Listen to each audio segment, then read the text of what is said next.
Magandang gabi sa inyong lahat. Parang timang.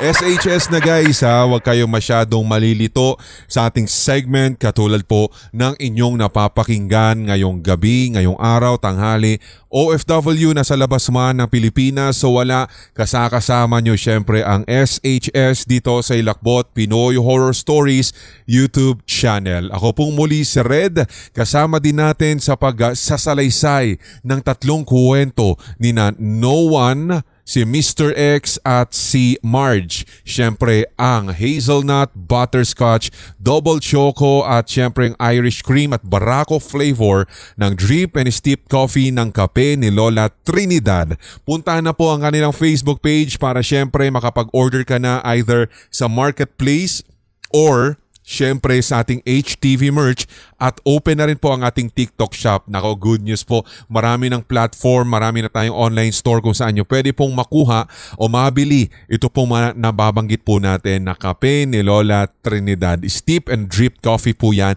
Salamat sa mga recent purchases at sa mga kamakailan lamang po ay siyempre sumuporta sa ating rainy day sale. Salamat po na sobra. Ganon din ang pagpapasalamat natin siyempre sa ating mga regular at silent listeners saan ka man naroroon.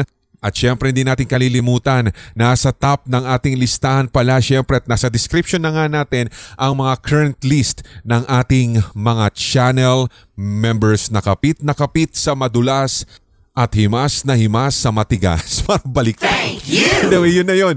Maraming salamat po sa inyo. SHS segment. At ito na ang tatlong kwentong atin pong nakuha mula sa sindakstories2008@gmail.com except dito po sa first story ni No One na tiga Zambales at ito po ay ibinahagi niya sa ating Facebook page, Hilakbot TV Pinoy Horror Stories. You are listening to Subscribers Hilakbot Stories, true horror stories submitted by HTV Positive listeners.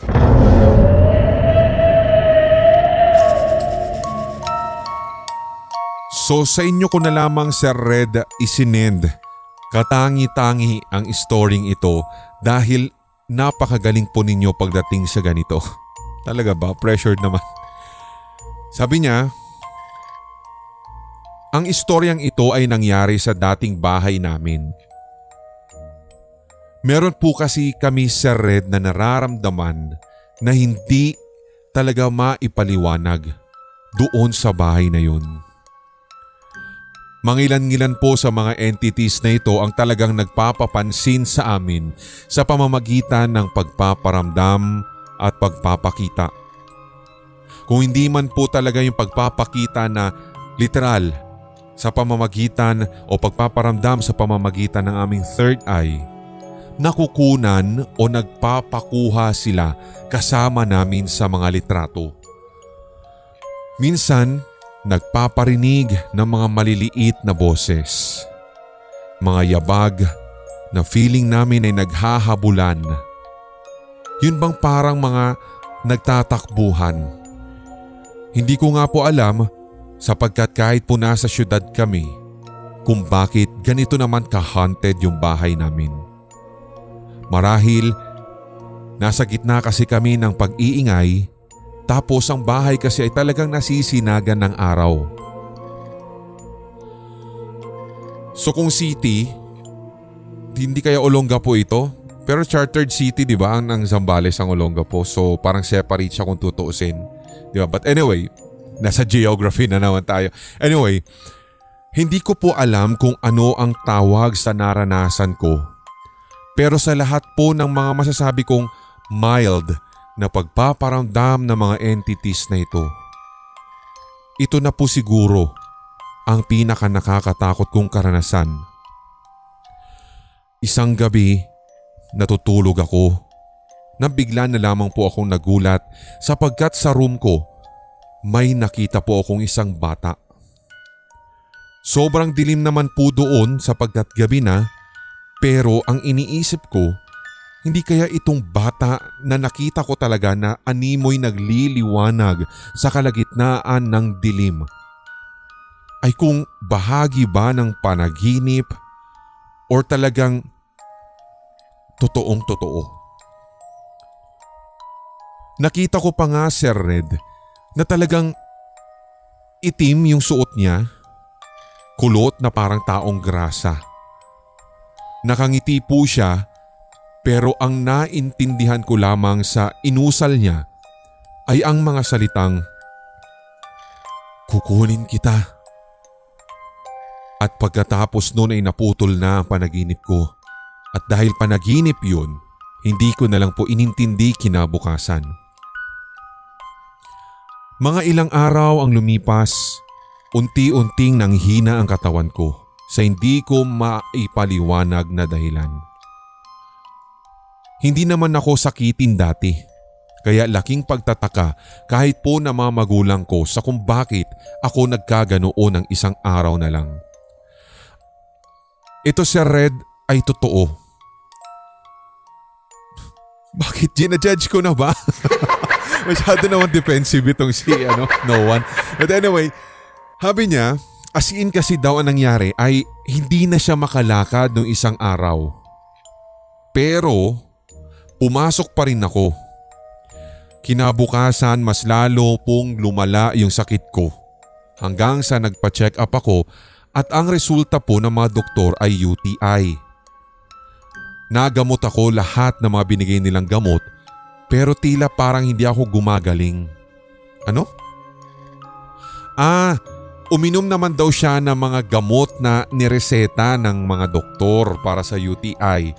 Pero yung pakiramdam niya ay parang hindi pa rin talaga yung all is well kumbaga. Meron pa rin daw pong padapo-dapo o pasulpot-sulpot na fever kaya naka-isolate ako. Dahil noon, uso pa nga po, Sir Red, yung COVID. Hindi ako makatulog sa gabi at parang pinapahina lalo ng kung anuman yung katawan ko. Hanggang 5 days na po, hindi pa rin bumababa yung fever ko. Nagkaubo na rin ako ng malala. Naaalala ko yung panaginip ko at kung kayo ay naniniwala, kapag hindi daw pantay ang linya sa kamay mo, meron daw na kung anumang gumagawa sa iyo nun. Tumaas talaga halos ng as in 40 yung temperatura ko nun. Pinaligo ako ng malamig, pinahiran, nagsuob, lahat ginawa ko. Nagpatingin sa albularyo at yung sinasabi lamang po nilang pangalan, nagpatingin dun sa albularyo na kung saan sasabihin mo lang yung pangalan at yung birthday mo. Tapos, sabi, may bata nga daw po base sa kanilang findings. May findings Pero dahil hinang-hina na ako ng mga oras na yun, talagang nilalabanan ko at umabot pa nga sa punto na wala na pong tinitake yung katawan ko. Kahit po kasi kumain o uminom ako ng kaunti ay inilalabas ko. Yung bang parang hindi mo maramdaman na mayroon kang katawan. Pero dinarasal ko na gumaling na ako nun. At yung tita ko na namatay ay nakita ko po talaga si Red sa panaginip. Nakangiti siya pero habang titig na titig ako sa kanyang ngiti, para bang dumidilim o padilim ng padilim ang paligid. Na parang kinukuha na ako pero pinipilit ko talaga na labanan sa pamamagitan ng pagmulat ng aking mga mata. Umiiyak na nga din po ako doon, Sir Red. Natakot na nga din po lahat ng mga kamag-anak ko nang ikwento ko sa kanila ito. Hindi po kasi namin afford ang ospital. Kumbaga, lumala yung aking sakit. Kaya naghanap na lamang din po sila ng pwedeng utangan. Yung ospital naman kasi noon, Sir Red, dahil pandemic, mahaba at marami nang na-accommodate. Pero dinala pa rin ako sa isang clinic. Ang ginawa ay swinero ako at nilagyan ng antibiotic yung swero. Pampalakas daw iyon, sabi ng doktor. Tinanggap pala ako sa clinic na iyon kasi nagpa-home service ako ng swab at nag-negative naman. Oy, sa awa ng Diyos. So gumaling naman ako nun. Nawala din yung ubo at yung fever ko. Pero habang gumagaling ako nun at natutulog, nakakakita ako ng liwanag. Believe me or not, Sa liwanag na iyon, Sir Red, ay para akong papalapit ng papalapit at habang naroroon ako sa eksenang iyon, unti-unti pong parang humahawi yung liwanag na animoy ulap tapos sa gilid ay may mga parang figurang nakaputi. Hanggang sa muli sa paglingon ko, nakita ko mula sa nahawi na liwanag ang isang gate na mahaba at sobrang taas. May susi pa nga pong pinapakuha sa akin yung isang nagsasalita na nasa gilid pero hindi ko na po maaninag kung sino siya. At nung kukunin ko na po sana yung susi, may nagtanong pang isa kung bakit daw ako naroroon. Hindi raw ako dapat naroroon. Pagising ko noon, Sir Red, ay parang pagod na pagod ako at uhaw na uhaw. Natulog lamang din ako noon pero para akong tumakbo at naghabol pa nga ng hininga. May karugtong pa po ito kaso parang nahahabaan na po kayo. Actually, huwag mo nang dugtungan. biro lang Noah. Maraming salamat sa iyong ibinahaging kwento. Okay, so yun daw ang kanyang katapusan. Kung gusto niyo, dugtungan pa ba natin? Dugtungan pa daw ba ni Noah yung kanyang story? Nako, i-comment nyo na lang guys mula sa ating comment section at si Noah na mismo ang sasala sa lahat ng inyong mga kasagutan at nang siya mismo po yung makakita kung itutuloy pa po ba niya ang kwentong ito or hindi. Kaya kayo, nasa kamay nyo na po bilang mga tigapakinig namin dito sa SHS kung nais nyo pa pong dugtungan ni Noah itong kwento niya or gusto nyo siyang patahimikin na lang, okay? Ito ang subscribers Hilakbot Stories.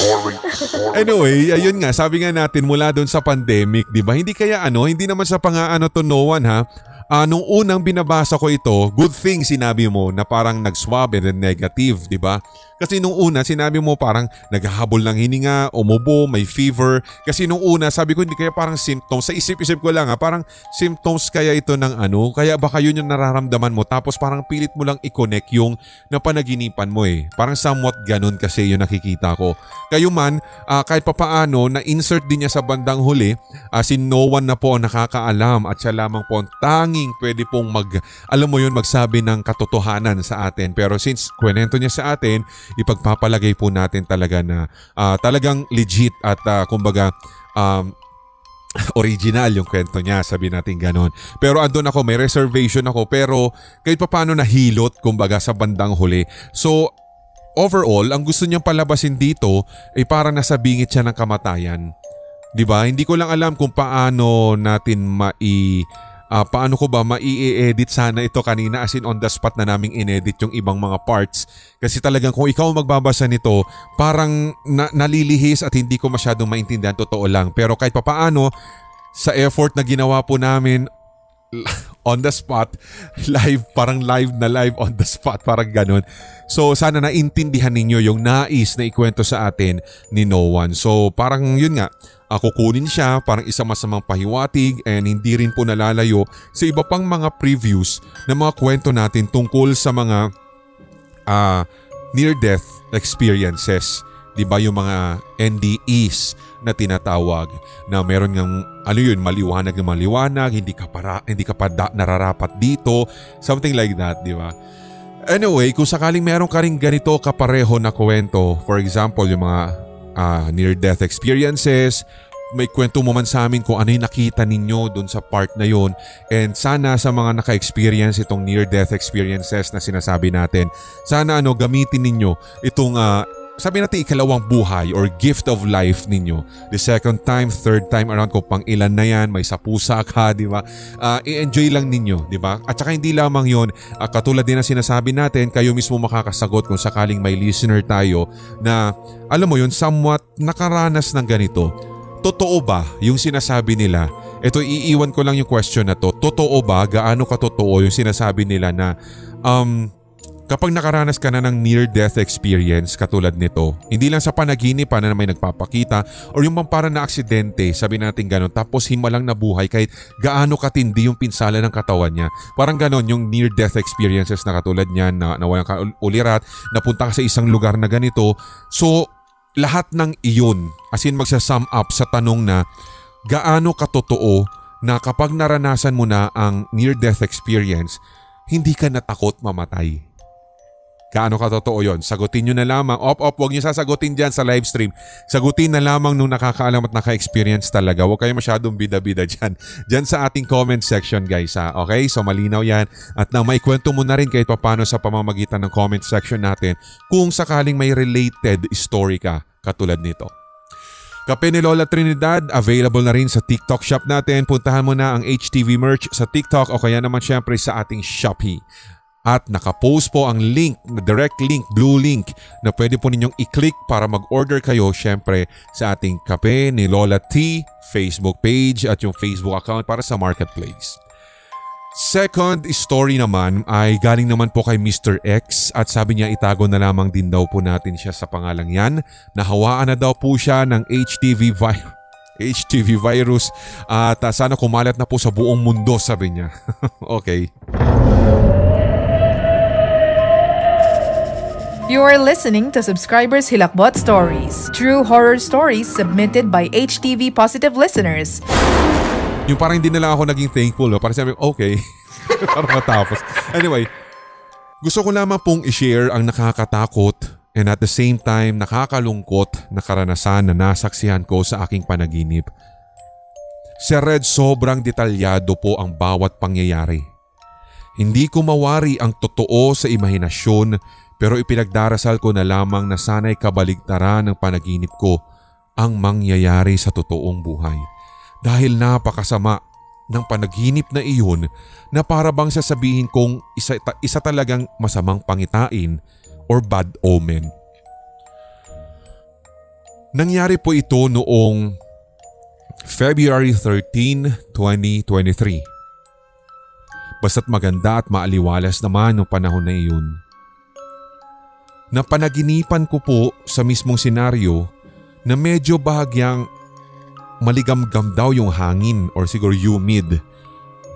Tas hindi ko alam kung saang lugar na ako. Okay, so nandito na siya sa panaginip. Hanggang sa parang unting lakad ko pa lang, na-realize kong tila baga nasa isa akong parke. Napapalibutan ako ng mga nagtatayugang mga gusali at alam kong Pilipinas pa rin naman ang lugar na ito. Kasi madaming mga bata at pamilya ang naririto at isa pa, Tagalog yung kanilang lingwahe. Maganda yung panahon ng araw na iyon at dinig na dinig mo ang tawanan ng bawat pamilyang naroroon. Dala nila yung mga alaga pa nga nila. May iba pa nga po na nakaupo sa isang sulok, yung iba'y nag-iisa, nakahiga at nakatingala. Nakatitig sa bughaw na kalangitan. Nang bigla-bigla po si Red ay sabay-sabay kaming naglingunan dahil may umalulong na isang tao. Napasulyap ako at napangisi. Kahit suwayin ng kanyang amo, yung asong iyon ay hindi pa rin ito tumitigil sa pag-alulong. Hanggang sa halos lahat na po ng mga aso sa parke ay umaalulong na rin po ng pare-parehong tono. Napakunot ang noo ko at biglang kinilabutan.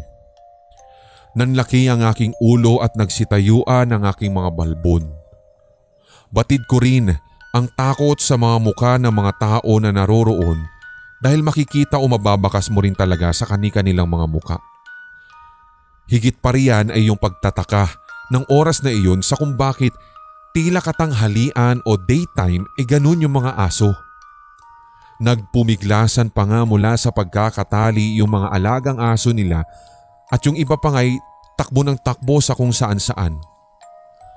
Yumanig po ng pagkalakas-lakas ang lupa, wala pang ilang segundo makaraan po ang pagpiglasan o pagtakbuhan ng kanya-kanyang direksyon yung mga aso na kanina lamang ay umaalulong. Dinuduya na animoy nagsisisayawan ng mga puno. Yung mga lupa si Red ay kitang-kita ko kung paano po magsipagbitakan.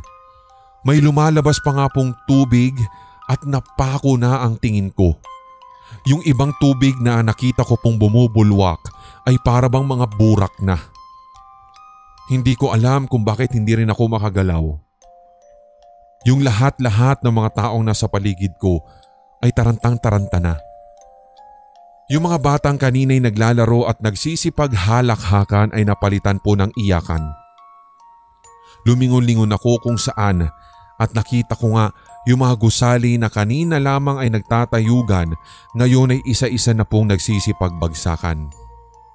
Nakita ko rin po yung mga taong sabik na maisalba ang ilan sa kanilang mga kasama, maging ang kanilang mga sarili.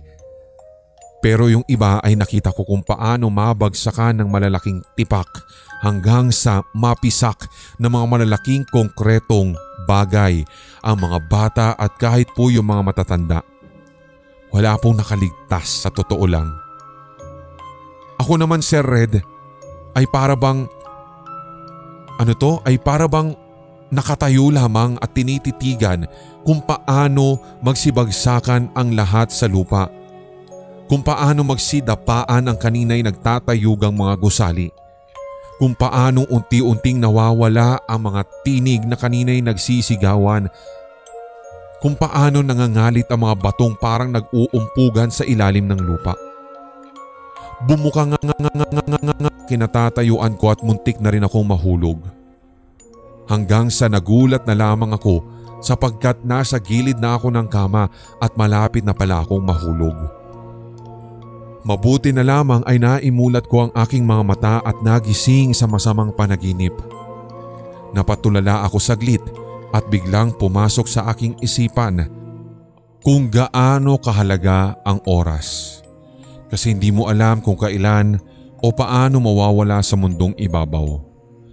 Sabi niya dito kaya mga HTV positive na tigapakinig, maglaan po palagi ng oras para sa pamilya kasi habang tumatanda tayo, hindi material na bagay ang hahagilapin mo kundi konting oras sa mga anak o pamilya ang hahanapin mong lubos. Sana nagustuhan niyo po mga HTV believers. Sabi niya, ano po kayang ibig sabihin? Ito ang tanong. Sabi ni sender, ano po kaya ang ibig sabihin ng panaginip kong ito, Sir Red?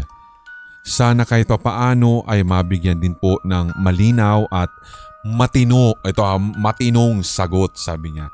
Kaya ito rin, tatawagan din po natin muli yung iba pang mga, alam mo yon, yung marunong mag-interpret ng mga ganito. I-comment nyo lang guys yung mga pwede ninyong ipakahulugan, yung alam ninyo rin, baka sakali din na pareho din kayo ng panaginip at napagtanungan nyo na rin yung mga maaalam sa mga ganito. I-share nyo po yung nalalaman ninyo, i-comment nyo lamang po yan syempre sa baba ng video ito para maging interactive, and then kapag nagkaroon din tayo ng another na kwentuhan or makapagbahagi ulit ng kwento or ng other panaginip, ito pong si Mr. X sa atin, mai-insert natin, masabit, mabasa din natin yung mga comment ninyo, yung mga sagot ninyo dyan. Sabi niya dito, mababahagi ko rin po soon yung iba pang nakakatakot o makapanindig balbon kong karanasan. Marami po kasi bukod daw dito sa napanaginipan niya, gaya ng lumang salamin ng auntie ko na namayapa na. Basta't abangan daw natin. Okay? So send mo na para mailagay natin sa isang compilation at hindi din po matambakan. Tulad ng aking sinasabi palagi, sa lahat po ng mga tigapakinig natin at nais mag-send, kung sakaling mabigyan nyo ng oras, dire-diretso nyo na po, no? Kahit isang araw nyo i-type, kahit isang araw nyo po itong i-compose yung mga story para minsanang pasa, kumbaga. At hindi po siya matatabunan. Okay? Maraming salamat. Ito ang subscribers Hilakbot Stories. Pero magkagayon man, ito lang yung take away natin dyan, guys. Dito lalong na sa sender natin si Mr. X. Meron din ako natatandaan noon na ganito rin yung naging panaginip ng isang kaklasiko, tapos ininterpret siya. Sinabi niya ito, parang inopen niya doon sa values education na subject namin, no? Maka-high school, kung maka-high school. And ito, totoo guys, kwento niya yun, kasi nagtanong yung teacher namin, sinabi niya na meron ba kayong mga recent na mga panaginip na parang kinatakot ninyo. Yung isa sa mga barkada ko, it happened na siya yung valedictorian namin noon. And then, may credibility siya kumbaga, kaya naniniwala ako na totoo na napanaginipan niya itong bagay na to na bigla daw naglalakad lamang siya sa bukirin, biglang nagbitak ang lupa, yung manig na lamang daw yung buong paligid niya and then biglang nadilim. Parang alam mo yung may volcanic eruption daw, parang ganon. So basically ito nga nakita din niya, nagsibagsakan din daw yung mga sa hindi kalayuan na isang syudad. Nakita din daw niya kung paano magwangwang, mag-alarm yung mga, alam mo yun, yung mga sirena na katulad din po daw sa Japan. Kaya hindi niya malaman kung nasaan ba siya talaga kasi bigla na lang daw lumindol. Pero ang sabi nung values education teacher namin, sinabi niya na maaaring ang panaginip daw tungkol sa mga ganitong klase, yung biglang lumindol na lang, maaari daw po kasing may kaugnayan sa parang major shake-up na nagsasaad or nagsasabi sa'yo na mayroong peligro na darating, lalong-lalo na sa stability at yung pundasyon na nais mong buuhin. Di ba masyado malalim kasi it's values education eh. Sabi niya maaari daw pong naha-highlight nitong lindol na ito, yung major shake-up na ito sa panaginip mo, yung parang in reality it is insecurity, fears, or parang sense ng helplessness. Di ba? Kasi sabi nga nila, kung pagbabasehan daw kasi ang Bible guys, ang lindol sa panaginip ay isang symbolism ng galit at kapangyarihan ng Diyos. Same through doon daw kapag napanaginipan mo daw na ikaw ay, alam mo yun, nasa isang lugar tapos bigla na lang hinabol ka ng baha. Tapos, ayun, nasapul ka ng baha, natangay ka ng baha, nalunod ka, tapos yun, bigla ka na nagising. Ganun din daw, parang yun at yun din daw yung parang pinaka-meaning o posibleng i-represent nitong mga panaginip na ito. Lalo ng mga disaster, sabi niya. So yun, yung isa sa pwede kong mai-comment or mai-share dito po sa ating sender. Kaya kung halimbawa ikaw man ay meron din parang somewhat may paranormal something or kung ano pa man na aspeto na pagbabasa dito, sabihin mo, i-comment mo yan. Okay? So medyo late na ang ating oras pero magkagawin man, silipin ko ang ating third story. At ito naman ay kay Marge. So ito naman daw po ay nangyari sa kanilang boarding house nung college pa siya. Ito ang subscribers Hilakbot Stories. Ito po kasing boarding house na ito ay nasa isang malaking compound. May main house na hanggang second floor at may mga tinayong rooms sa labas.